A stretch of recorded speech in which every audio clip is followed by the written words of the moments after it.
എന്നിട്ട് ഈറ്റ് കണ്ടേ. ഇന്ന് പുട്ടും പപ്പടവും പയറുമാണ്. എനിക്ക് പയറ് ഇഷ്ടമില്ലാത്തതോടെ ഞാൻ പപ്പടവും പഞ്ചസാരയും വെച്ചാണ് കഴിച്ചത്. 11 മണിയായപ്പോൾ അമ്മ നമുക്ക് കുക്കുംബർ ജ്യൂസ് അടിച്ച് തന്നു. നല്ല ടേസ്റ്റ് ആയിരുന്നു. 2 മണിയായപ്പോഴാണ് ഞങ്ങൾ ചോറ് കഴിച്ചത്.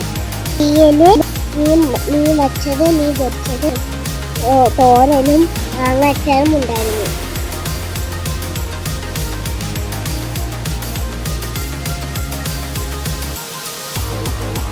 അച്ചാമ്മയ്ക്ക് ചായക്കട ഉണ്ട്. ഞങ്ങൾ അവിടെ പോയി ചായയും വാഴക്കപ്പം കഴിച്ചായിരുന്നു.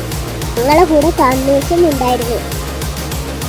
വൈകിട്ട് അച്ഛൻ വന്നപ്പോൾ ജിലേബി കൊണ്ടുവന്ന് അതും ഞങ്ങൾ കഴിച്ചു.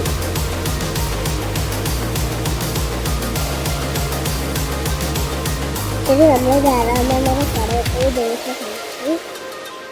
കാർത്തിയമ്മ ഉണ്ടായിരുന്നു. കാർത്തിയമ്മ ഞങ്ങൾക്ക് പപ്പടമൊക്കെ എടുത്ത് തന്നു. ഇന്നത്തെ വീഡിയോ അവസാനിച്ചു. അടുത്ത വീഡിയോയിൽ വീണ്ടും കാണാം.